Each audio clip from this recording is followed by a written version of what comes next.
Amin, puji Tuhan, haleluya. Selamat datang sekali lagi kepada yang ikuti secara live stream di Facebook dan kepada sesiapa yang ikuti secara rebroadcast nanti di YouTube.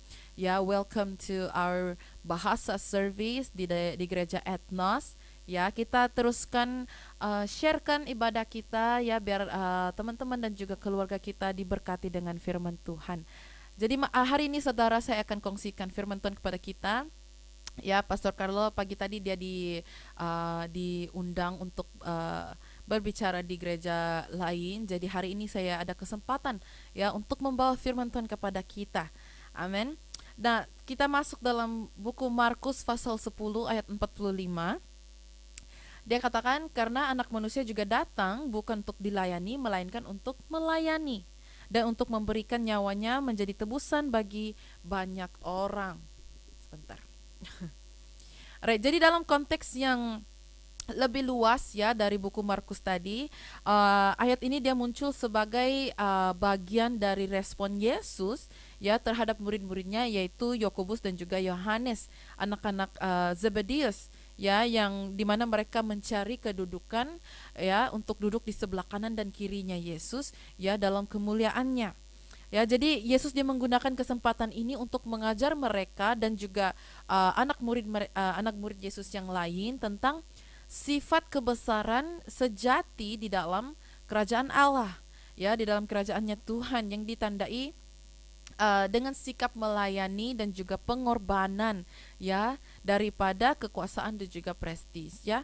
Jadi dalam kerajaan Tuhan itu bukan ya tidak penting untuk kita ada nama ataupun ya kalau kita famous ya yang penting di dalam kerajaan Tuhan itu adalah sikap melayani ya, hati rendah diri, hati yang penuh dengan ya penuh semangat untuk ya melayani orang lain ataupun melayani Tuhan ya, dan juga pengorbanan daripada diri sendiri. Kekuasaan dan juga nama itu semua tidak penting, saudara. Jadi ayat ini dia menginspirasikan ataupun dia ya mencabar kita untuk kita terima panggilan Yesus, kita terima panggilan Tuhan untuk melayani di dalam gereja kita. Nah, di sini saya mau kembangkan ataupun saya mau beritahu kepada kita bahwa kita harus ubah cara pemikiran kita dalam perkataan gereja. Ya, hari ini kita semestinya kalau kita omong ataupun kita cakapkan gereja adalah dalam gedung gereja, tapi saya mau kita luaskan lagi pandangan kita, saudara, di mana kita diri kita ini adalah gerejanya Bapa. Ini adalah rumah Tuhan, amin. Diri kita ini adalah rumah Tuhan. Jadi dimanapun kita berada, ya di situ gereja akan dibangunkan, amin. Ya dimanapun kita pergi, kita adalah gerejanya Bapa. Jadi saya mau kita ubah mindset kita, jangan kita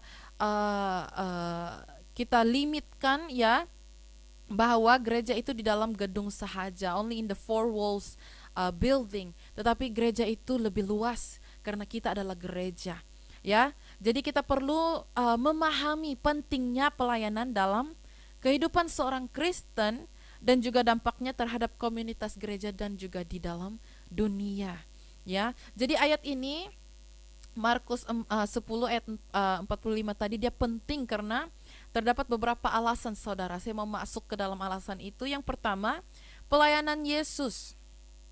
Pelayanan Yesus ini dia mempamerkan kerendahan hati dan juga pengabdian Yesus Kristus. Ya, sangat berbeda dengan penguasa dunia yang dimana mereka sering ingin dilayani. Ya, Yesus dia datang untuk melayani orang lain.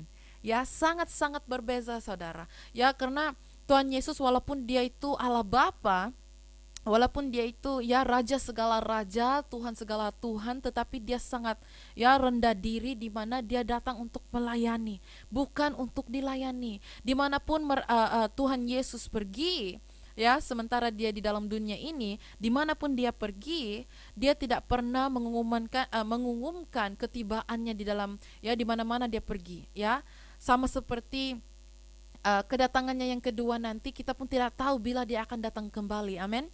Ya, jadi Tuhan Yesus sangat rendah diri, dia tidak mengumumkan, dia tidak ya heboh-hebohkan, oh saya di sini kamu harus layani saya, tidak. Tuhan Yesus dia datang untuk melayani. Ya, jadi ini menjadi satu contoh prinsip utama di mana kita sebagai orang Kristen kita harus tahu uh, untuk merendahkan diri dan juga cara kita melayan kepada orang lain. Amin. Jadi yang kedua, saudara, alasan di dalam ayat ini adalah ya tujuan misi Yesus. Alright, dia merangkumkan misi Yesus di dalam bumi ini. Ya, tujuan utama Yesus adalah untuk melayani umat manusia dan pada akhirnya dia mengorbankan nyawanya. Ya, dan hal ini dia mencerminkan konsep Yesus sebagai hamba yang menderita yang dimana dinubuatkan di dalam buku Yesaya pasal 53. Kita boleh lihat nanti balik nanti ya saudara, kita boleh lihat kembali Yesaya 53.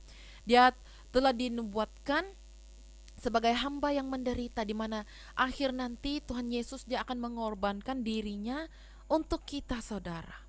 Ya, jadi itu adalah misi Yesus. Amin.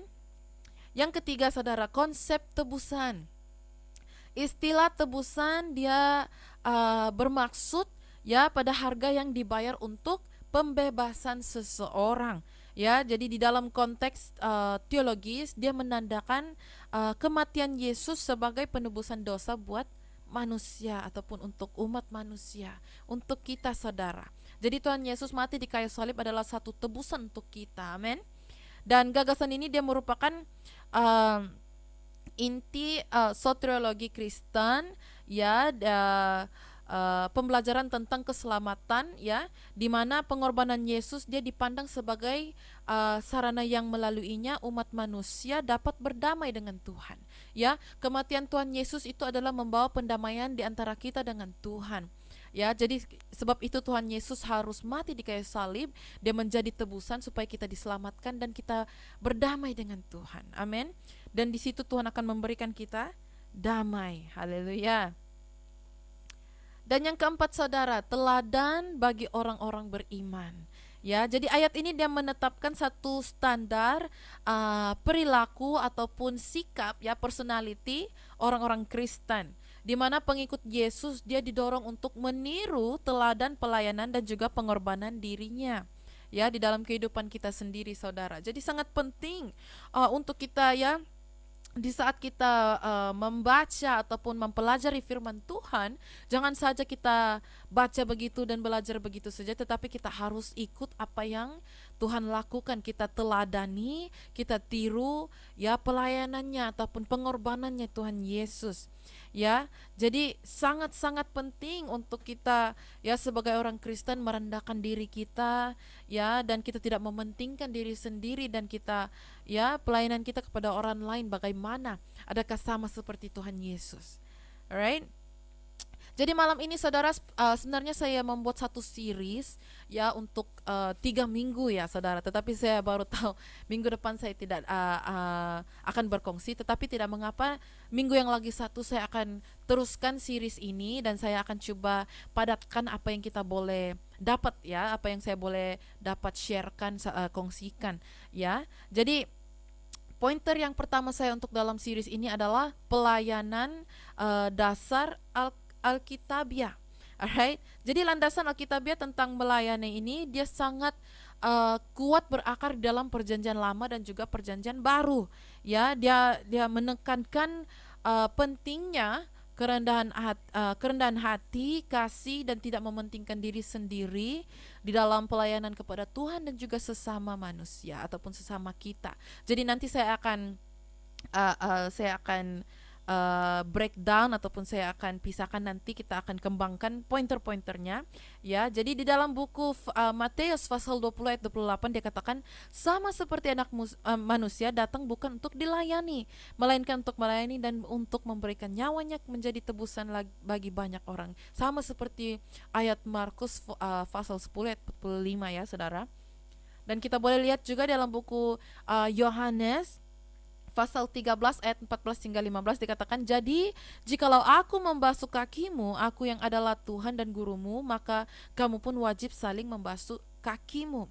Sebab aku telah memberikan suatu teladan kepada kamu, supaya kamu juga berbuat sama seperti yang telah kuperbuat kepadamu.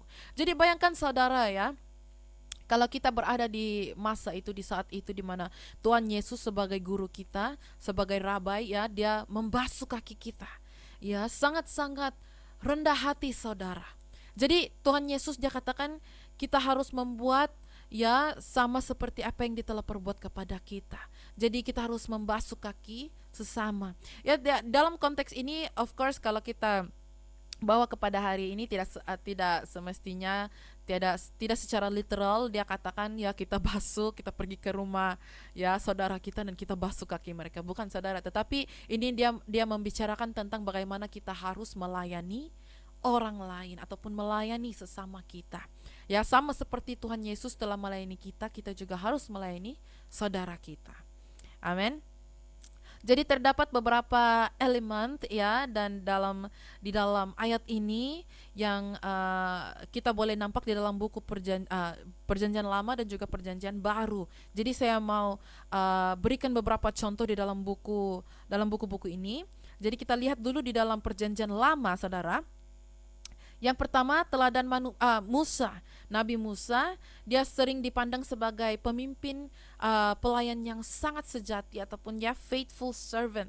Ya, meskipun pada awalnya itu dia enggan menerima panggilan Tuhan, dia tetap memimpin, dia tetap mendengar, ya, kehendak Allah, dia tetap lakukan kehendak Allah, di mana dia memimpin bangsa Israel keluar dari Mesir, ya, dan dia melayani mereka sepanjang perjalanan mereka di dalam padang gurun. Kita boleh baca dalam buku Keluaran pasal 3 hingga pasal 4, ya. Dan di satu testimoni di dalam buku Bilangan pasal 12 ayat 3 dia katakan, adapun Musa ialah seorang yang sangat lembut hatinya, lebih dari setiap manusia yang di atas muka bumi. Betapa rendah hatinya Musa, ya, ya, sampai dia dibangkitkan ataupun sampai dia dikatakan di dalam buku Bilangan, ya, begitu rendah hati Nabi Musa, ya. Jadi kita juga harus menjadi rendah hati, saudara, di mana kita juga, ya, mendengar, ya, kehendak Allah, kita terima panggilan Tuhan untuk melayani, ya. Dan setiap yang kita lakukan dalam bumi ini kita harus ingat kita adalah, ya, kita melayani Tuhan Yesus juga, saudara. Amin. Dan yang kedua, saudara, contoh di dalam buku Perjanjian Lama, para nabi, ya, di banyak nabi di dalam Alkitab, termasuk Nabi Yesaya dan juga Yeremia. Mereka memandang diri mereka sebagai hamba Allah, ya, di mana mereka menyampaikan pesan-pesanannya kepada semua, ya, meskipun mereka harus menanggung kerugian ataupun menanggung perbelanjaan mereka dan juga harus menanggung penderitaan. Kita boleh baca dalam buku Yeremia pasal 1, 5 hingga 10. Dan di buku Yesaya pasal 6 ayat 8 dia katakan, lalu aku mendengar suara Tuhan berkata, siapakah yang akan kuutus dan siapakah yang mau pergi untuk aku? Maka sahutku, ini aku, utuslah aku.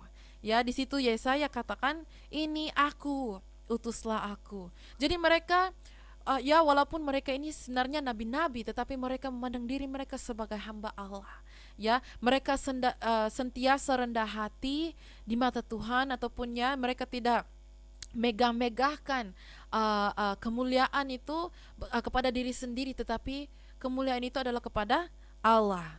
Amin. Dan yang ketiga, contoh yang ketiga di dalam Perjanjian Lama, konsep pelayanan dalam hukum, ya. Jadi hukum Musa dia menekankan kepedulian kita terhadap orang miskin, janda, anak yatim piatu, dan juga orang asing, ya. Dan dia mengajarkan bahwa melayani sesama itu merupakan cerminan ataupun, ya, satu refleksi keadilan dan juga kasih sayang Allah. Kita boleh lihat dalam buku Imamat, ya, saudara, pasal 19 ayat 9 hingga 10. Dia katakan, pada waktu kamu menuai hasil tanammu, janganlah kau sabit ladangmu habis-habis sampai ke tepinya, dan janganlah kau pungut apa yang ketinggalan dari penuaianmu. Juga sisa-sisa buah anggurmu janganlah kau petik untuk kedua kalinya, dan buah yang berjatuhan di kebun anggurmu janganlah kau pungut, tetapi semuanya itu harus kau tinggalkan bagi orang miskin dan bagi orang asing. Akulah Tuhan Allahmu. Ya, jadi di situ juga itu hukum Musa, ya. Dan di dalam buku Ulangan pasal 10 Saudara, ayat 18 hingga 19 dikatakan, yang membela hak anak yatim dan janda dan menunjukkan kasihnya kepada orang asing dengan memberikan kepadanya makanan dan pakaian. Sebab itu haruslah kamu menunjukkan kasihmu kepada orang asing, sebab kamu pun dahulu adalah orang asing di tanah Mesir. Di sini dia katakan tentang orang-orang Israel di saat mereka masih di tanah Mesir, ya. Tetapi konteks ini juga dia berbicara juga kepada kita, saudara. Dahulunya kita itu belum menerima Tuhan Yesus, ya, tetapi Tuhan tetap sayang kepada kita, dan di saat kita menerima keselamatan, ya, berkat Tuhan itu terus melimpah dalam kehidupan kita. Jadi kita harus menunjukkan kasih sayang kepada orang lain, ya, ya sama seperti bagaimana Tuhan Yesus menunjukkan kasihnya kepada kita. Alright? Jadi kita lihat, saudara, contoh-contoh di dalam perjanjian baru tentang yang pelayanan. Yang pertama, kehidupan dan juga ajaran Yesus. Jadi kalau kita lihat di dalam Alkitab kita, saudara, ya, di keseluruhan Alkitab kita, ya, Tuhan Yesus adalah contoh yang utama. Dia adalah teladan yang utama untuk pelayanan. Ya, seluruh pelayanannya Tuhan itu ditandai dengan tindakan pelayanan, kasih sayang dan juga kerendahan hati. Di saat dia menyembuhkan yang sakit juga, dia bicara kepada umat itu ataupun orang itu, dia katakan jangan sebarkan, ya, berita ini, tetapi saya percaya sama seperti orang-orang dalam buku Alkitab, saya juga kalau di saat itu Tuhan Yesus menyembuh saya saya akan beritakan kepada semua orang, karena saya telah sembuh karena kasih Allah Bapa. Jadi seluruh pelayanannya Tuhan itu dia penuh kasih sayang dan juga rendah hati. Ya, dia menyembuhkan yang sakit, dia memberi makan kepada yang lapar, dia membasuh kaki murid-muridnya, dan ini adalah demonstrasi ataupun satu contoh dari kehambaan ataupun dari rendah hatinya Bapa. Ya, jadi membasuh kaki murid-murid Yesus itu kita boleh baca di dalam buku Yohanes, ya, saudara, pasal 13. Ya, itu adalah contoh yang sangat-sangat rendah hati daripada Yesus. Ya, dia karena di kehidupan dulu itu di dalam Alkitab, di mana, ya, mereka bukan seperti hari ini mereka memakai sandal dan selipar seperti itu, ya, saudara. Tetapi, ya, jalan mereka di saat itu bukan simen seperti ini, ya, sangat kotor, ya, berpasir ataupun, ya, lumut ataupun apa, ya, kotor lah. Jadi kalau mereka sampai ke rumah, mereka harus basuh kaki mereka, dan selalunya hamba-hamba di dalam rumah itu yang akan melakukan pekerjaan itu. Tetapi di sini Tuhan Yesus dia memberikan demonstrasi ataupun, ya, dia membasuh kaki-kaki anak muridnya. Jadi di dalam buku itu juga kita boleh lihat di mana Simon Petrus dia juga katakan kepada Yesus, jangan basuh kakiku, ya. Tetapi Yesus katakan kita juga harus membasuh kaki sesama, sama seperti dia telah membasuh kaki anak muridnya. Jadi itu adalah satu contoh yang sangat-sangat indah yang kita boleh pelajari, ya, di mana kita melayani orang lain dengan rendah hati, saudara. Ya, rendah hati, tidak mengharapkan apa-apa, ya. Dan contoh yang kedua adalah perintah terbesar, ya, perintah terbesar di dalam Alkitab. Yesus dia merangkumkan hukum Taurat dan juga kitab para nabi dengan dua perintah, saudara, ya. Kasihanilah Allah dan kasihanilah sesamamu manusia seperti dirimu sendiri. Di dalam buku Matius pasal 22 ayat 37 hingga 40 dia katakan, jawab Yesus kepadanya, kasihanilah Tuhan Allahmu dengan segenap hatimu dan dengan segenap jiwamu dan dengan segenap akal budimu. Itulah hukum yang terutama dan yang pertama. Dan hukum yang kedua yang sama dengan itu ialah kasihanilah sesamamu manusia seperti dirimu sendiri. Pada kedua hukum inilah tergantung seluruh hukum Taurat dan kitab para nabi. That is the two greatest commandment, ya, to love God and to love our neighbors as ourselves.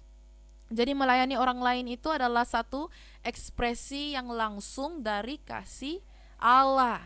Amin. Ya, jadi kita harus kasihani sesama diri kita. Ya, kalaupun ya ada yang membuat salah terhadap kita, ataupun ya dia katakan yang buruk terhadap kita, tetapi kita harus tetap mengasihani mereka sama seperti Tuhan Yesus telah kasihi kita. Amin.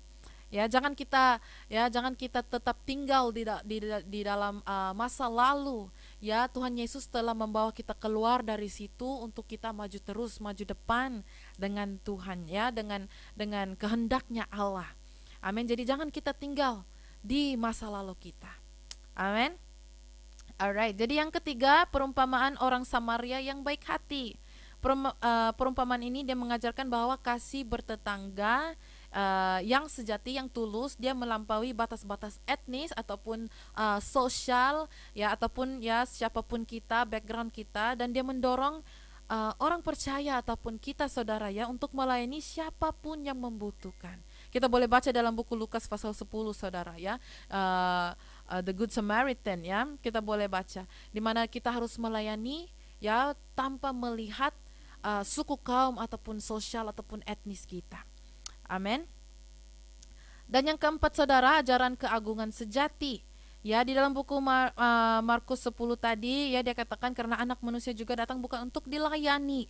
Jadi Yesus dia mengajarkan bahwa kebesaran sejati dalam kerajaan Allah dia ditemukan dalam melayani orang lain dan bukan dalam mencari kekuasaan ataupun status. Kita baca dalam ayat 43, dia katakan tidaklah demikian di antara kamu, barang siapa ingin menjadi besar di antara kamu hendaklah ia menjadi pelayanmu. Dan barang siapa ingin menjadi yang terkemuka di antara kamu hendaklah ia menjadi hamba untuk semuanya. Ya, jadi kita harus melayan orang lain tanpa mencari kekuasaan ataupun status. Jadi itu adalah kebesaran sejati ataupun keagungan yang sejati. Dan di gereja mula-mula, di early church, di dalam Kisah Para Rasul dan juga surat-surat yang menyoroti, ya dia katakan pentingnya pelayanan dalam komunitas Kristen ataupun di dalam gereja, ya, karena ya di dalam Kisah Para Rasul ataupun di surat-surat dia katakan umat Kristen mereka mula-mula berbagi harta benda, mereka memperhatikan yang membutuhkan dan juga mereka saling mendukung, ya, di mana mereka apa yang mereka ada mereka berbagi sesama, ya, mereka tidak simpan untuk diri sendiri, tidak mementingkan diri sendiri, sangat rendah hati saudara, mereka mulai untuk ya membantu yang membutuhkan. Ya, that is a service. Itu adalah satu pelayanan. Amin. Dan juga karunia rohani untuk pelayanan. Ya, Paulus dia mengajarkan bahwa karunia rohani diberikan kepada orang percaya dia dengan tujuan untuk membangun gereja dan melayani orang lain. Jadi apa-apa karunia yang Tuhan telah berkati kita, kita harus gunakan dengan baik ya untuk membangun gereja, membangun kerajaan Tuhan, ya, untuk melayani orang lain, ya. Jangan kita guna karunia ini untuk hal yang lain ataupun ya untuk membesarkan nama kita sendiri, tetapi karunia-karunia yang Tuhan berkati di dalam kehidupan kita itu adalah untuk kemuliaan Tuhan. Ya, kita jalankan kehendak Allah di dalam muka bumi ini. Amin. Alright. Jadi malam ini saudara saya mau ya seperti saya katakan tadi, saya mau pecahkan pointer-pointer tadi ya, prinsip-prinsip utama di dalam pelayanan Alkitab. Alright, yang pertama saudara, kerendahan hati. Ya, melayani orang lain itu berarti menempatkan kebutuhan ataupun keperluan orang lain di atas kebutuhan diri sendiri, dan kita bertindak ya tanpa mencari penghargaan ataupun upah. Ya, kita tidak mengharapkan apa-apa ya setelah kita membantu orang lain ataupun kita melayani orang lain, ya. Di dalam buku Filipi pasal 2 saudara kita boleh lihat di ayat 3 hingga 4 dikatakan, dengan tidak mencari kepentingan sendiri atau puji-pujian yang sia-sia, sebaliknya hendaklah dengan rendah hati yang seorang menganggap yang lain lebih utama daripada dirinya sendiri, dan janganlah tiap-tiap orang hanya memperhatikan kepentingannya sendiri tetapi kepentingan orang lain juga, ya. Jadi kita jangan melayan orang lain itu hanya karena Pastor Shikaina katakan kita harus melayan orang lain. Tidak begitu saudara. Kita melayan orang lain karena itu adalah ajaran Tuhan Yesus, dan juga ya prinsip utama di mana kita harus melayan orang lain ya tanpa menerima pujian-pujian yang sia-sia. Jangan kita harapkan apa-apa dalam secara upah ataupun rewards ya. Kita harus pentingkan keperluan orang lain daripada keperluan diri kita sendiri. Itu adalah kerendahan hati di saat kita melayani orang lain. Amin. Yang kedua, saudara, prinsip-prinsip di dalam pelayanan secara Alkitabiah ya, dalam kasih. Pelayanan yang tulus itu dimotivasi ataupun ya ya motivated oleh kasih kepada Tuhan dan juga sesama. Kita boleh lihat di dalam buku 1 Korintus, saudara, pasal 13. Kita melayan orang lain ya dari kasih kita. Jangan kita ya karena ya seperti yang saya katakan, jangan hanya melayan orang karena Pastor Shikaina suruh, bukan. Ya, tetapi dengan kasih, saudara, dengan tulus, dengan ya ikhlas, ya sincerely in serving others and unto God. Alright. Yang ketiga, saudara, kita lihat pengorbanan. Oh, sangat deep ya, saudara, sangat susah. Pelayanan sejati seringkali dia melibatkan pengorbanan pribadi yang mencerminkan juga pengorbanan Yesus yang terbesar di kayu salib. Kita lihat di dalam buku Roma pasal 12 ayat 1. Dikatakan, karena itu saudara-saudara, demi kemurahan Allah aku menasihatkan kamu supaya kamu mempersembahkan tubuhmu sebagai persembahan yang hidup, yang kudus dan yang berkenan kepada Allah. Itu adalah ibadahmu yang sejati. So we are to be a living sacrifice, ya, persembahan yang hidup, ya. Dalam konteks hari ini tidak perlu mati lah untuk orang lain kan, saudara. Tetapi sama seperti mana Tuhan Yesus telah mengorbankan dirinya di atas kayu salib, kita juga harus melayan orang lain ataupun Tuhan Yesus ya dengan mengorbankan tubuh kita ataupun hidup kita, ya. Kita korbankan masa kita korbankan keuangan kita korbankan nasihat kita, ya, kita korbankan apa yang kita berikan kepada orang lain. Itu adalah satu pelayanan dengan pengorbanan. Amin, ya. Dan yang kelima, saudara, kita lihat stewardship ataupun ya, saya lihat di sini dia katakan penata layanan. Jadi orang-orang percaya yang dipanggil ya untuk menjadi pengelola waktu, bakat dan juga sumber daya mereka yang baik, ya, mereka gunakan untuk melayani orang lain dan memuliakan Tuhan. Ya, stewardship, a good stewardship. Jadi seperti yang saya katakan, apa yang kita lakukan pada hari ini, saudara, itu adalah semua untuk kemuliaannya Yesus. Kalau kita dapat doakan orang lain dan mereka sembuh, itu bukan karena kamu, tetapi karena Tuhan Yesus yang bekerja melalui kamu. Amin. Jadi apa-apa yang kita lakukan dalam hari ini, kita harus ingat, ya, kita harus ingat yang kita lakukan semua ini adalah untuk kemuliaannya Yesus. Amin. Jadi hari ini, saudara, saya harap kita diberkati ataupun kita didorong di mana kita harus tetap setia untuk melayani orang lain dan juga Tuhan Yesus. Ya, kita harus, jangan kita pikirkan diri sendiri di mana kita berdoa hanya untuk berkat daripada Tuhan untuk keluarga kita sahaja, tetapi ya, kita juga ingat orang lain. Amin. Ya, apapun yang kita lakukan tidak semestinya untuk kita menjadi seorang yang kuat dalam pelayanan. Tidak semestinya kita ada satu title, ada satu nama, kita adalah pastor, reverend, dokter, atau apapun lah ya title di luar sana. Dan tidak semestinya kita berada di depan gereja, ya, di mana kita adalah pemimpin pujian ataupun kita pemain musik. Tidak semestinya, saudara. Pelayanan itu sangat luas, sangat besar di dalam kerajaan Tuhan. Amin. Ya, dimanapun kita berada, dimanapun kita melayani, apapun yang kita lakukan dalam melayani, itu adalah satu pelayanan kepada Tuhan. Yang penting hati kita tulus, hati kita ikhlas untuk melayani. Amin. Jadi saya harap kita didorong, saudara, jadi kita melayan di dalam, ya, secara rendah hati, dalam kasih, ya, di dalam pengorbanan dan tidak mementingkan diri sendiri, ya. Haleluya. Jadi Saya harap kita diberkati malam ini. Ya, kita sharekan kepada teman-teman kita apa yang kita pelajari, kita aplikasikan juga di dalam kehidupan kita, saudara. Amin. Ya, haleluya. Mari kita tutup dalam doa. Haleluya. Bapa di surga, terima kasih ya Tuhan atas firman-Mu, atas pengajaran-Mu ya Bapa malam ini, di mana kami dapat mempelajari sesuatu yang baru. Haleluya Bapa, Engkau bimbing kami ya Bapa Roh Kudus untuk melayani ya Bapa. Haleluya, melayani Engkau dan juga melayani orang lain ya Tuhan, sesama sendiri ya Bapa.